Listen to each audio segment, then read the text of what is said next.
workshop and you'll be supervised by Chris and Martin Bolt. Thanks, Martin. So I'm Amie. This is my second workshop, as Eugene just said. I'd like to start off by thanking you for being here, especially our critics. I'm quite excited to hear what you have to say about it. In this workshop, we're going to quickly run through what's happened so far in my project, the key comments I got from my last workshop. Then we'll move into the research that has occurred since then and go on to insights gathered and explore my leading concept at the moment and future cast on what you can expect next time from me. So we'll start. How can device-enabled play integrate convergence of virtual and physical consumer experiences within a supermarket context? The key points here are device play, virtual and physical consumer experiences in the supermarket. Adobe Digital Publishing made a report on retail and buying habits on applications on smartphones and tablets. So we can already see very clearly that devices, one of the ways we are moving towards retail and how we buy things. Playfulness is part of human nature and is something that everybody has an objective towards. I'll be addressing the retail space both physically and virtually through enhancements and focused in the supermarket. So the current supermarket journey, which I had explored last previous workshops, it's device applicable, a social space, and game applicable. Game space is a term describing the abstract space a person enters into when they start being playful or playing a good game. Games do already exist in the supermarket. They're all physically driven, and they provide freedom, spontaneity, and permission to behave outside normalised convention. So the structural elements of this project include things like value feelings, experiences, physical time and space navigation, held together with a social glue. Comments from my last workshop include these two salient points: political perspective and social networks.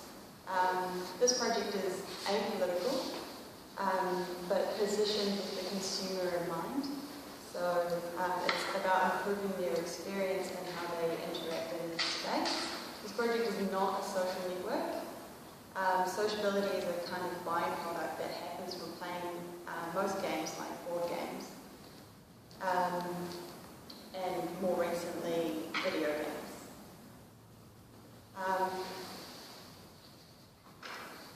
This led into my initial research stage for this project, my primary research. I gained ethics approval to do this. I did walkthroughs to discover norms in the way people behave in their shopping habits. I did interviews to understand the way people think about going supermarket shopping. After some research inquiries, I have found that supermarket shopping is the least enjoyable of all shopping types.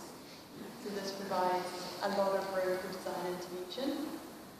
And I did value sorting to find out what people care about in relation to what they eat. Outputs and insights include high value to normalised items, group catering, which is buying for other people, not just yourself, rapid decision making, and we choose in a value split, which excludes things to narrow down our options because we have so many options in this Western consumer-driven society that it becomes overwhelming. The objective of the walkthrough was to gain further understanding in customer decision making. So I found through this research that consumers I had them speak out their decisions as they were making them, and they spoke several decisions per item that they chose. And these These were not queued decisions, so these were things that people were assuming they were making their decision upon. It's also important to note that because they weren't queued, people didn't say perhaps everything that they were thinking, and decision making in this kind of context happens so quickly that a lot of decisions you're not really aware that you're making them. Of the least considered factors, I was unsurprised that unknown items were on the list. However, with sustainability and human ethics being quite far down on the list, as you can see here, I was mildly surprised by that, as they're two of the things that media are pushing out at the moment that we should be concerned about. Animal ethics only ever came into play around eggs. There was nothing around pork or anything else like that. So these media-driven influences haven't made their way into actuating consumer behaviour. So I went on and explored how people think about products in relation to themselves, so about preference and economy. And we can see here that there are two main spaces where people buy, and they are the necessities and the emotional choice. It's quite interesting to note that discounted items can find their way, because of the discounts, into these areas and push out other objects or items that are in there. One of the more interesting spaces was the top there, where products are high value, as in the dollar value, but low preference because you're unaware of it. And these things can move around. One of the examples that we talked about was Persil. When they changed their packaging, a lot of people were uncertain about whether or not they were getting the same actual product. And that had a shift through that area there.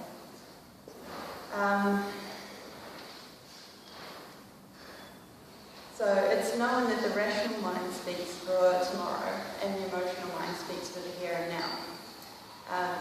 The way I understood this was through value sorting, where a participant was given a set of cards, each with a different value on it, to sort into high value, low value, or not considered at all.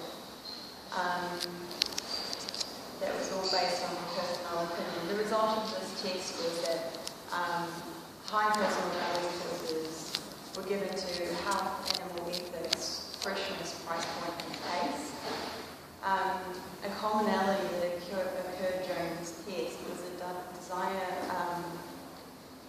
for low-value items or values to rank higher in their personal value system. So things like company ethics. Quite a few of my participants expressed the desire to know more about this, to be able to have an informed decision, but they just don't realistically do that currently. Through some more primary research, I offered my participants to have the opportunity to ask me any question they would like to know about it within the supermarket. They weren't restrained to products or space or anything. And so the key points I got from that was people wanted a ranking system so they could find out what had more value for them than the other thing, and the common questions like, what's in this, because I can't be bothered reading the packet information. This raises the question around who people would listen to if they were offered this kind of information. And through Adobe research on apps, and we can say that this is not similar to any other product, word of mouth is the strongest way of recommendation, and it's the most listened to. And within that, you have your immediate family groups and immediate friends, who are the people that you will definitely take advice from, followed by extended family, extended friend groups who you will follow advice from, but not always have to take it on board. And then there's everybody else who you subjectively choose to listen to or not. Through more research into who people would listen to, asking my participants who they take advice from and that kind of thing, They said marketing voice definitely did not work. They know it's marketing, they know it's advertising, and they're not interested. From my research, a leading concept has come forth. So it's bringing the market-like constructs into the clinical supermarket through the conventions of play and sociability. So to explore this further, I looked at what a market had and what a supermarket had. And the key point here that I found is the market has the other person who tells you about the particular product, who gives you advice about what you would want, what you should buy, what you shouldn't buy, which you can take or not as you choose. This act of passing information and value is quite exciting. Like, people can easily learn from each other.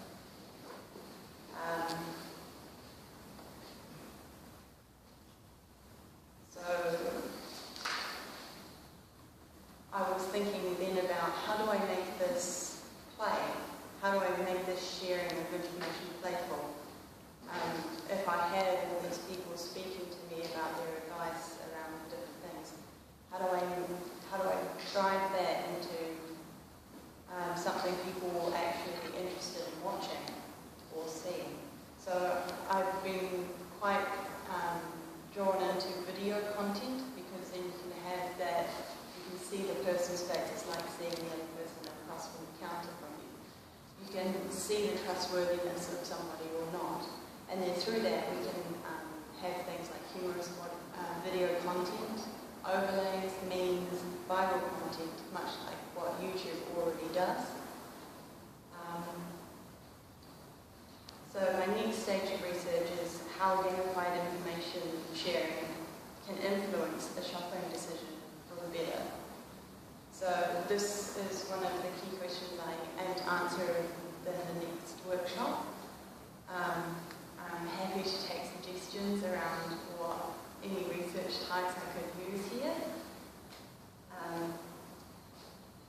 So the next stages and outputs from my next workshop will be research-driven insights into preferences and decision-making with game-like constructs.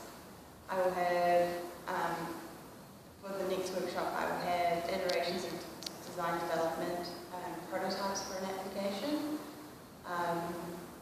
continued experiments within the frames of my ethics approval. Thank you for listening. I'm happy to answer any questions now.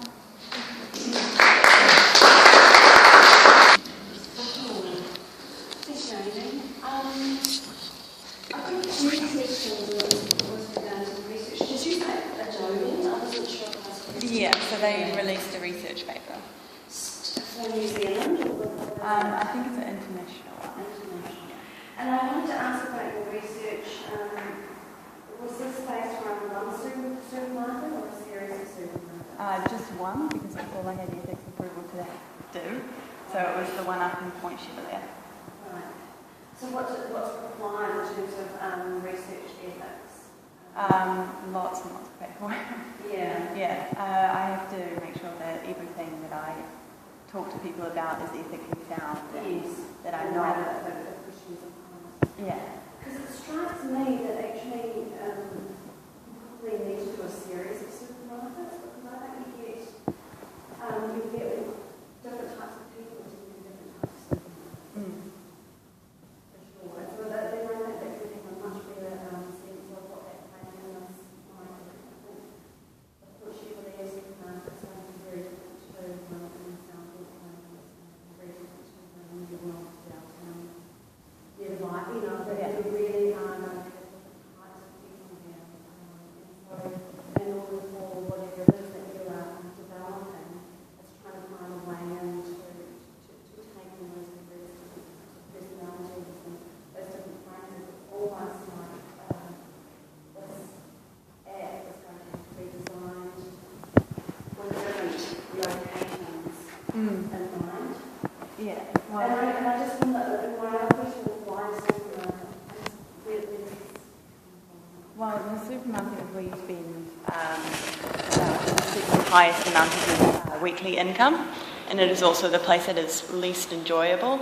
So there's a lot of room for improvement here, and I kind of feel a little bit like it should be an enjoyable place to go. You go there every week. Nobody really likes it that much. You're like the one.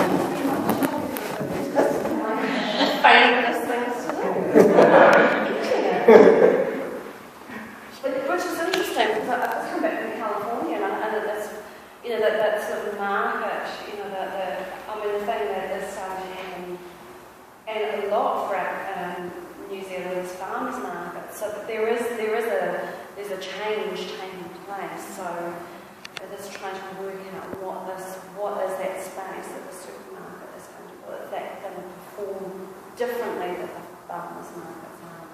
Yeah, well, the research that I did into the supermarket also illustrated for me that supermarkets are more sustainable, more have a lot of things that the supermarket don't have. So in that sustainability respect, like we don't have to have greenhouses to grow things. We can just get them from somewhere else, and actually doing that is more sustainable than growing it here in a greenhouse, which is really interesting because it's counterintuitive. I think that somebody like Sue Fitchley or some people from the Green Party would have some really interesting statistics that they would probably counteract. What you just said. I mean, there's various different ways of looking at what is sustainable. However, that's not necessarily the focus of your project. I suppose it's trying to find that. It's really trying to get that way in to find something that's playful. What already exists in the New Zealand market at present? For playful applications? Yeah, the applications and supermarkets themselves. So I think we have a Back to Countdown application which doesn't have a playful aspect to it. Other than that, nobody's really gotten into playful shopping so much. They've done price checkers, they're quite common, and like shopping applications for different stores, which is more about marketing than being a playful thing for somebody to do or to enhance some sort of experience within the store. Yeah. So my key point is that I'm inside the store when you're using your app. So the app is within the physical experience, giving a virtual layer, rather than price checking at home and then going to buy it or buying off the internet. How adopted are they?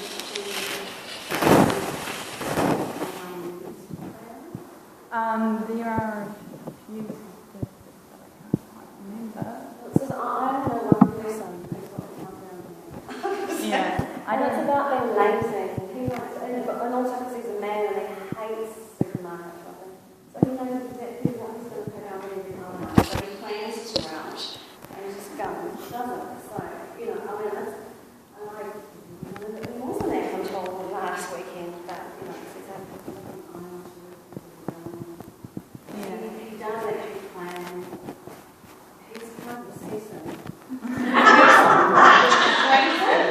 I've never considered that because I keep like browsing and I keep looking and I read and I do actually read all those things. So, I mean, it's almost an alignment. I want to talk to some of these people to find why they got that and how they would, what is it that would make this next part, or what is it that they would need to make it feel much more exciting and playful. Yeah. And I think you are right that the human aspect of having somebody kind of letting you know about the product. And I think that's kind of the plethora of cooking programs. It's got a lot to do with this sort of thing. It's that kind of aspect, which is probably a useful thing to look at. Yeah, people do trust more when they can see your face, and it's cognitive ease and taking that information. See, I've done a student market, and I always put my head down. It's like I go to the world and I just know, you know, there's nothing really having that long conversation like every aisle. So it's kind of interesting what that supermarket experience is. I'm someone that enjoys it. I don't know. It's hoping to find some people and work out what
it's a really, they're such difficult spaces, aren't they, supermarkets? I mean, they are, isn't they quite political in the sense of their marketing machines, and they're incredibly scripted. From the minute, not even for the minute you step inside, but from the minute you approach it, exactly this would be progressive enterprises recently objected publicly in the newspaper to new unitary plan because they see the unitary plan as requiring them to conceal car parks in the public view. And therefore, it's already the location of the car park as part of their marketing plan and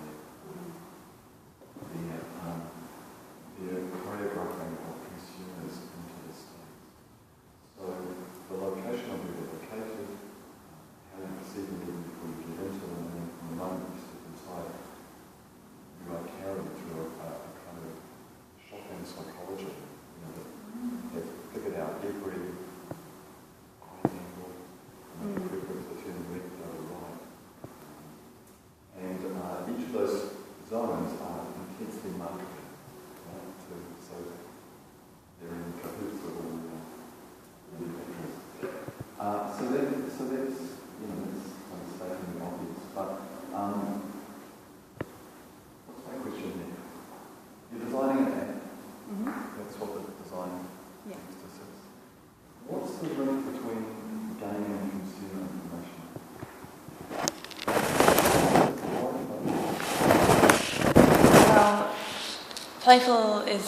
Well, being playful is something that we do to escape from reality to some point, and not to get people to escape to reality to the point where they don't know what they're buying, but to provide information in a playful manner will be able to be more accessible to more people. So that's the premise that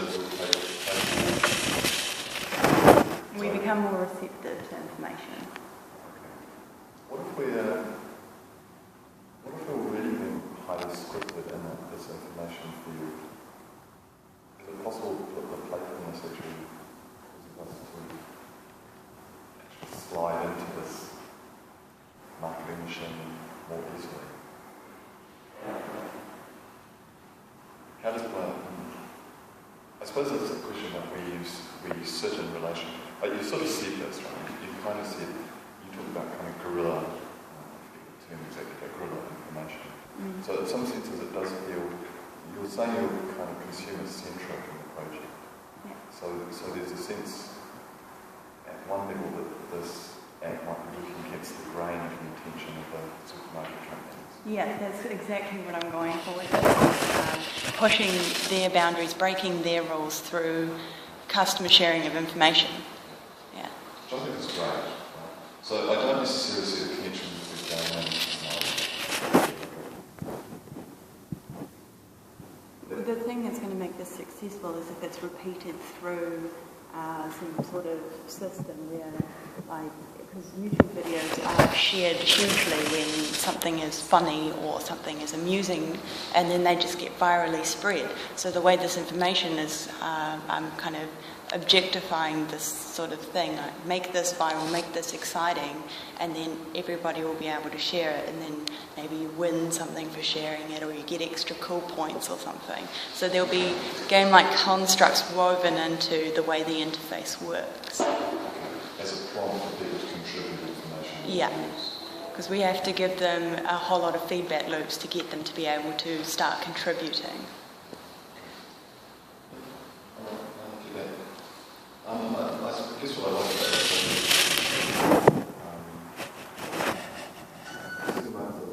semi-public space where they're controlled, but they're kind of controlled public. So I definitely like the idea that this app might enlarge what it means to be interactive, visible, and public in these places.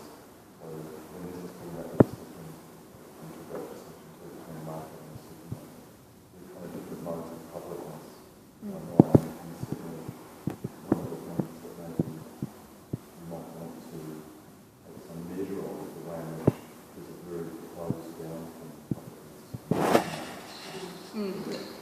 A lot of the sociability is kind of a person, what's acceptable in terms of behaviours and exchanges. So I didn't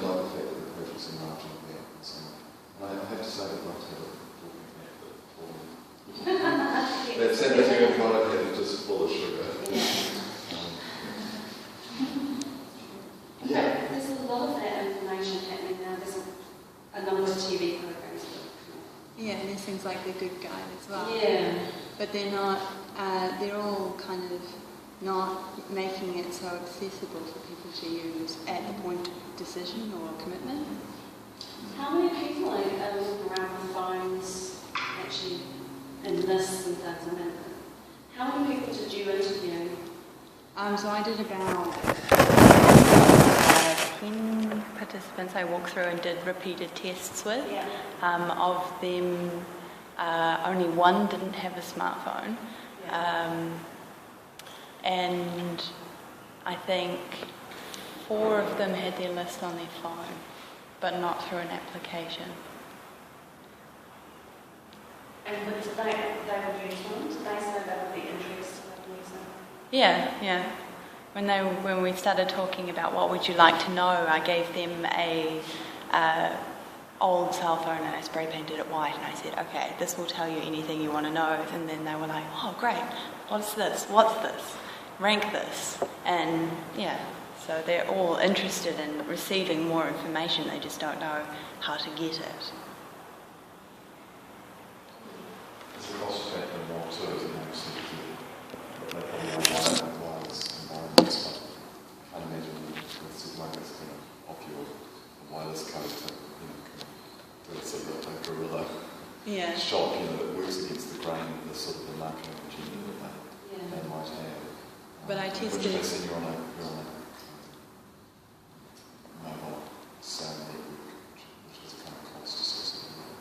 Yeah, but I tested that for everything, like in the supermarkets, they will have quite good coverage for 3G and that kind of stuff. So that, if you're committed to using this thing, this isn't going to be a problem. And it's all going to be relatively low res, so. What, just in terms of precedents for digital gaming, have you explored, firstly, obviously, you've made something close to what you're doing. I'm thinking maybe it's quite a lot of urban gaming that uses handheld devices. I can imagine putting the supermarket into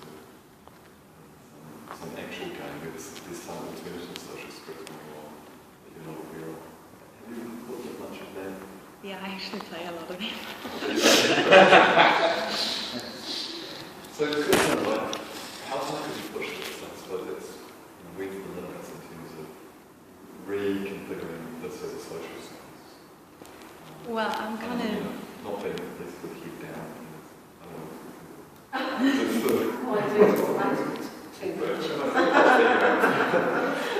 Supermarket pickup.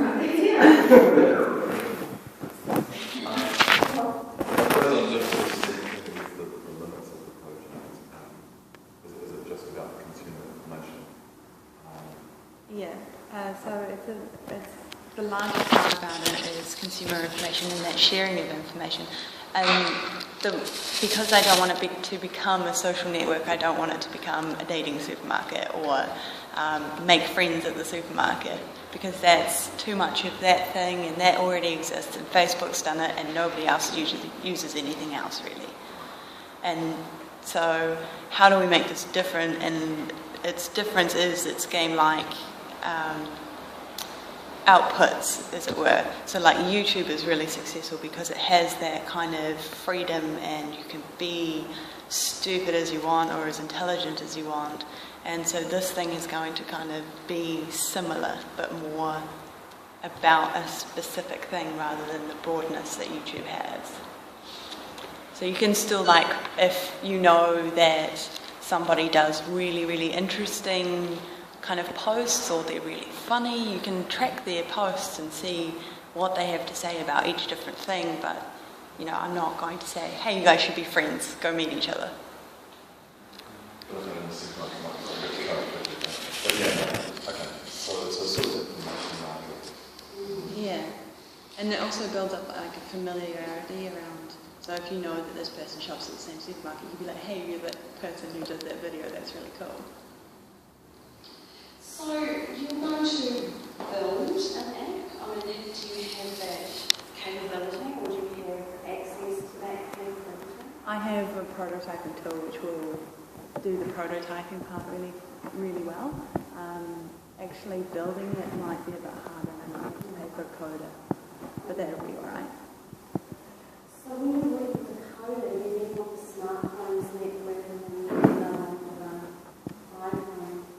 Yeah, so there'll be 2 different ones, yeah. He had a computing department for student projects, and a few of us have kind of pitched in that idea to the computing students before, and then they will vote about which sort of 5 to 7 projects they're going to work on each semester. So try and write with one of those. That might be good. Yeah. Good collaboration. Yeah. Well, there might be something that you can find some of this. I mean, it seems because you're at workshop 2, Yeah. that there's a lot to kind of Yeah, I'm just starting to some things build to it. move into to kind of plot in to see how it operates.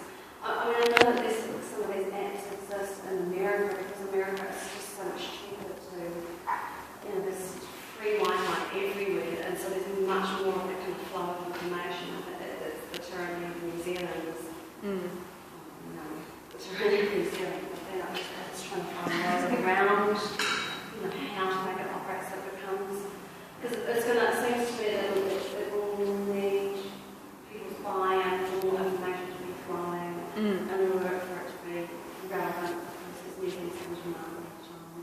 Yeah. And, well, my prototyping tool exports to HTML5, so it won't take too much effort for a coder to flick it onto something else or just adjust it so it fits properly or something. I'm also trying to learn myself. But it's the thing we think about. I mean, Chris, But they need to really collaborate. that's good. And they usually go to vote for the ad design projects. They don't.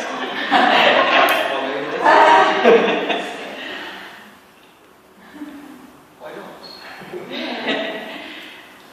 Martin, I'm just really pleased today that you've pitched to 2 new people who, and they've also raised the question of the parameters of your project. This project is always at risk of just blowing out and keeping the reins on it. So I hope you've picked up today on people proposing, the limits of the project, and also asking you quite specifically where the project lies from here, inside gaming, outside gaming, virtual reality or actual tangible apps that people can buy. Is it on, iOS or is it on Android? So don't be afraid to put more, as you head towards workshop 3, put more of your constraints on the project, remembering it is a master's project. You are not being employed to undertake a $100,000 or $500,000 research project on behalf of the supermarket chain. So yeah, I think the prompts that have been put out there today remind you to keep the reins on this as you go heading towards workshop 3 and completion. So I'm glad those questions have come up. If you it's 2 major ones. Progressive and Foodstuffs Limited, and they've both been don't know. It's a hard area to work with. It is. It's tricky. Why are they interested? Progressive is owned outside of New Zealand, so they just import everything directly from Australia without considerations for New Zealand public or anything. They just kind of slap it out. And Foodstuffs just don't have the funding to be able to spend time with me. They're just kind of wrapped up in their own stuff, I think. But that's a really good opportunity. There might be some value over there. Would you get But in some ways I don't want the money. My vote would be, because they're not in the business of information sharing. I mean, it's very, they're very careful about what information. That's kind of the reason I'm a bit hesitant about approaching them again is that, if I have money from them or have contact with them, then I'm going to appear as Foodstuffs person or Progressives person. And the fact that they're not involved might allow you to have to find more kind of software playfulness of the project as opposed to sliding right into the marketing machine and just putting up something that turns out to be another way of manipulating customers. Yeah. I mean, you said it really clearly, that the marketing extent of the report if it's concerned. So, the ability to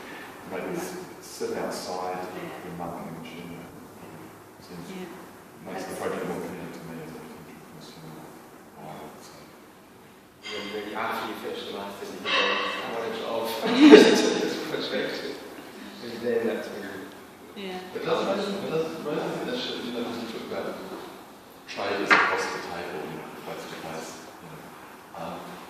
There's the whole business of reliability of information then comes into that, right? So, of course, this trader's telling me X, Y, Z about this thing to make a sale. I just sort of had this vision of, you know, you're launching this app and then Progressive or whoever else, you know, kind of swamping the app with kind of counter information and sort of. Yeah, I'm looking at Yeah. I'm looking at ways to track that kind of thing about how am I going to be able to easily identify when this is somebody just doing something on behalf of the chain and on behalf of the manufacturer, and being able to identify that clearly. So I'm not going to stop them from doing it. I mean, sure, they should put in their 2 cents worth, everyone else is going to, but I want to be able to easily identify them for the user. That sounds really great. That is a question, and you raised the YouTube, you know, the fun, the guys that present themselves as virtual geeks on a subject, and then they're just the straight up classic unboxing videos. So if you want to know about purchasing a piece of electronic goods or something, you can watch straight up unboxing videos that have no agenda whatsoever except to inform. So I think there's some really good examples on YouTube, and maybe a couple of case studies or something might be worthwhile. So.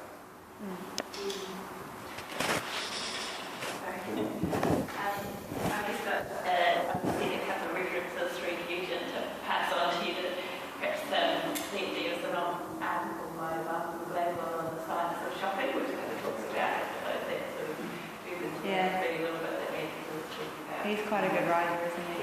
And also a guy at the University of Melbourne has recently written a book called Gaming Wizards, which is his case studies might be so relevant to you that I was thinking about those rhythms of everyday life, and I think he's kind of drawing on one research over and sort of strategies in everyday experiences. So it might be quite Yeah, I remember the Malcolm Gladwell article is the butt brush theory. It's like less likely to buy something and think, I forget someone else. Someone might actually aisles in every single shop are perfectly calculated based on how many people do you expect to be going down this aisle, how close do they have to be before they brush up against each other. And it's so perfectly calibrated. It's so, as Andrew said, it's so scripted.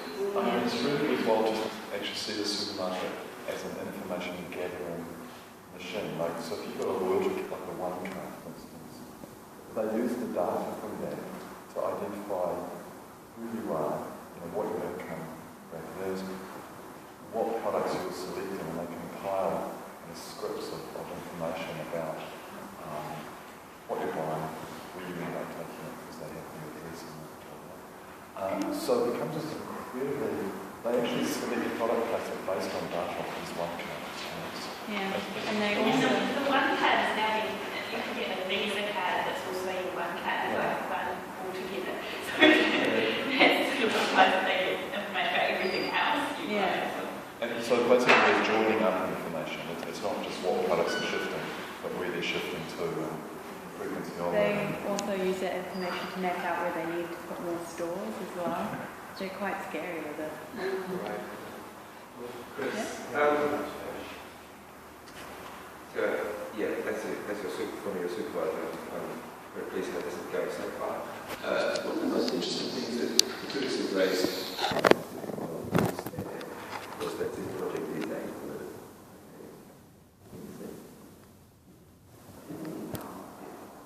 right? Yeah. But rather than just say, okay, here is political, can you deal with that? One of the interesting things that struck me that is, this is more of a suggestion than a question, but is that I wonder what in the cognitive linguistic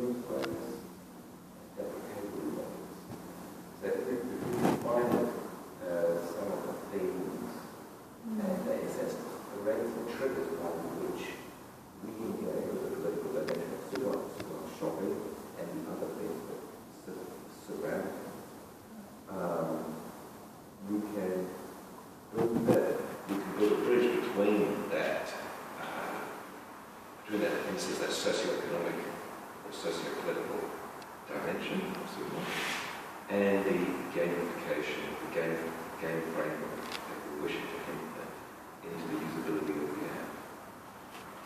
Might be a bit cool. Might be. Might be.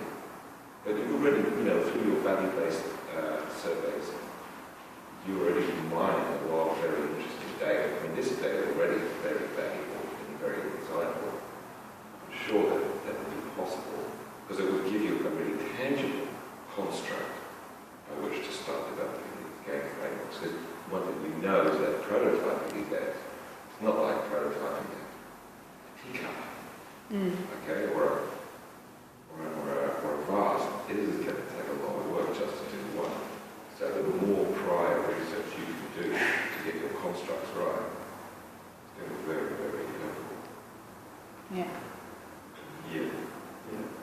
I don't know. Does anyone else know how you might go about doing that? I think some kind of form of It's almost like you linguistic could, analysis. in the research, it's like kind of pick some examples where you upload them somehow, so you kind of direct in the way that it's, I mean, you have to market it as well, so it's like trying to direct the way that information is going to flow towards the use of that.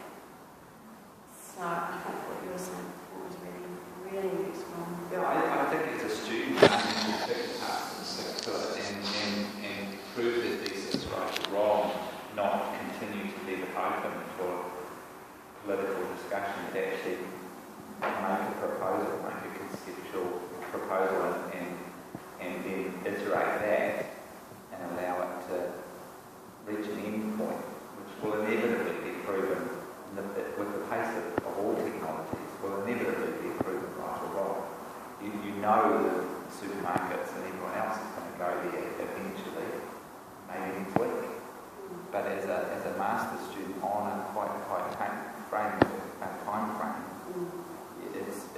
and at workshop too, it's almost time to put a stick in the sand and say, okay, I believe this based on the research so far, my research so far, and I'm committing to this part. And even that you may be proven wrong is fine for an outcome for a master's project. It's like ending up with a bad piece of architecture or a bad product. That's okay in a tertiary education environment. It doesn't have to be built and lived in. It can just reach a theoretical endpoint and be discussed and concluded. Period. Yeah. On that note, thanks very much.